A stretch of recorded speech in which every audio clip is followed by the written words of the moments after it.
செல்கள் அப்படிங்கிறது ஒரு கிராமம் அப்படின்னு வச்சுக்கிட்டோம்னா, டிஷ்யூஸ் அப்படிங்கிறத நம்ம ஒரு சிட்டின்னு வச்சுக்கலாம். எல்லா நகரங்களும் சேருது அப்படின்னா நம்ம இதை வந்து ஒரு ஸ்டேட் அப்படின்னு வச்சுக்கலாம். ஓகேங்களா? அப்போ சைஸு இன்க்ரீஸ் ஆக அந்த சைஸுக்கு ஏற்ற எல்லா வேலைகளையும் நம்ம செய்யணும். செல் அப்படிங்கிறது சிறிய லெவலில் இருக்கக்கூடிய ஒரு ஆர்கனைசேஷன். இப்போ இந்த செல்கள் எல்லாமே என்ன ஆகுது அப்படின்னா, ஒன்றிற்கும் மேற்பட்ட செல்கள் எல்லாம் சேர்ந்து இயங்கும் போது அதை திசுக்கள் அப்படின்னு சொல்கிறோம். டிஷ்யூ அப்படிங்கிறது ஒன்றிற்கும் மேற்பட்ட செல்களோட செயல்பாடு அப்படின்னு சொல்லலாம்.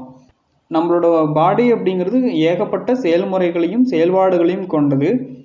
அப்போ வெவ்வேறு செல்களும் என்ன ஆகிட்டு இருக்குங்க, செயல்பட்டு இருக்கு. அப்போ வேற என்னெல்லாம் டிஷ்யூஸ் இங்கே உள்ளது அப்படின்னா, எபித்தீலியல், கனெக்டிவ், மஸ்குலர், நர்வஸ். அப்போ 4 வகையான திசுக்கள் இருக்கு. First epithelial tissues. தோல் அப்படிங்கிறது ஒரு வகையான எபித்தீலியல் டிஷ்யூவால் செய்யப்பட்டிருக்கு. இதே மாதிரி இன்டர்னல் ஆர்கன்ஸ்லேயும் சில ஆர்கன்ஸ் வந்து என்ன திசுக்களால் ஆனது அப்படின்னா எபித்தீலியல் திசுக்களால் ஆனது. அப்படின்னா என்ன அர்த்தம்னா ஒரே வகையான செல்களால் ஆனது அப்படின்னு இருந்தோம். இப்போ தோல்னு சொன்னோம். தோல் அப்படிங்கிறது ஒரே வகையான திசுக்களால் ஆனது அப்படின்னு சொல்கிறோம். அதுக்கடுத்து ரத்தம், ஃப்ளூயிடு கனெக்டிவ் டிஷ்யூ. பாடியில் ரத்தம்ங்கிறது எல்லா பக்கமும் போயிட்டுருக்கு. ஒரு இடத்தையும் இன்னொரு இடத்தையும் கனெக்ட் பண்ணுறதுல ரத்தமும் ஒரு முக்கிய பங்காற்றுது. அந்த காரணத்தினால இது ஃப்ளூயிடு கனெக்டிவ் டிஷ்யூ அப்படின்னு சொல்கிறோம். ஃப்ளூயிடு அப்படின்னா ஒரு பிளேஸ்லேருந்து இன்னொரு பிளேஸ்க்கு போகக்கூடியது அப்படின்னு அர்த்தம். அப்போ ரத்தம்ங்கிறது ஃப்ளூயிடு கனெக்டிவ் டிஷ்யூ அப்படின்னு சொல்கிறோம். அதுக்கடுத்து கனெக்டிவ் டிஷ்யூவில் போன்ஸ் அப்படிங்கிறது கனெக்ட் பண்ணுது தானே. ஒரு இடத்துல உட்காரோம், நிற்கிறோம், ஓடுறோம் அப்படின்னா என்ன ஆகுது, எல்லா போன்ஸும் சேர்ந்து தான் செயல்படுது. அப்போ இதையும் கனெக்டிவ் டிஷ்யூன்னு சொல்கிறோம். கார்டிலேஜஸ் அப்படிங்கிறது பாடியில் சில பகுதிகளில் அங்கங்கே செயல்படுது. கார்டிலேஜஸ் அப்படிங்கிறது வளையும் தன்மை கொண்ட ஜெல்லி மாதிரியான ஒரு சப்ஸ்டன்ஸு. ஸோ இது பாடியில் சில பகுதிகளில் மட்டும் தேவைக்கேற்றால் போல் செயல்படுது. அதுக்கடுத்து லிகமெண்ட்ஸ். இந்த லிகமெண்ட்ஸ் அப்படிங்கிறது என்னென்னா, எங்கெல்லாம் போன்ஸோட ஜாயின்ஸ் இருக்கோ, ஒரு எலும்பும் இன்னொரு எலும்பும் எங்கன்னா சேருதோ அந்த மாதிரியான பிளேசஸில் இந்த லிகமெண்ட்ஸ் அப்படிங்கிறது உள்ளது. இது நீங்கள் பார்த்தீங்கன்னா கயிறு மாதிரி இருக்கும். அதாவது ஒரு போனையும் இன்னொரு போனையும் கயிறு போட்டு கட்டி வச்சா எப்படி இருக்கும், அந்த மாதிரியான ஒரு டைப்பில் இது செயல்படும். இதுக்கு பேர் லிகமெண்ட்ஸ். இந்த இமேஜில் காட்டுற மாதிரி எங்கெல்லாம் அது ஸ்கை ப்ளூ கலரில் காமிக்குதோ அந்த பிளேஸ் எல்லாத்துலேயுமே லிகமெண்ட்ஸ் உள்ளது.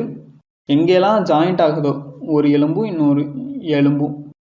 டெண்டான்ஸ் அப்படிங்கிறது என்னென்னு பார்க்குறோம் அப்படின்னா, இது ஒரு போன் வந்து உள்ளது, இன்னொரு சதை பகுதி பக்கத்தில் இருக்குது அப்படின்னா அந்த சதையும் எலும்பும் ஒன்றா சேர்ற இடத்த தான் டெண்டான் அப்படின்னு சொல்கிறோம். இந்த பகுதிகளில் அது எப்படி இருக்குன்னா, சதை பகுதியிலேயே மிகவும் கெட்டித்தன்மையுள்ள சதையாக மாறி இருக்கும். அதாவது பாதி போன் மாதிரியும் பாதி சதை மாதிரியும் அது ஃபார்ம் ஆகிருக்கும். அந்த காரணத்தினால தான் இதை டெண்டான்ஸ் அப்படின்னு சொல்கிறோம். மஸ்குலர் டிஷ்யூஸ் அப்படிங்கிறது என்ன அப்படின்னா சதைப்பகுதி.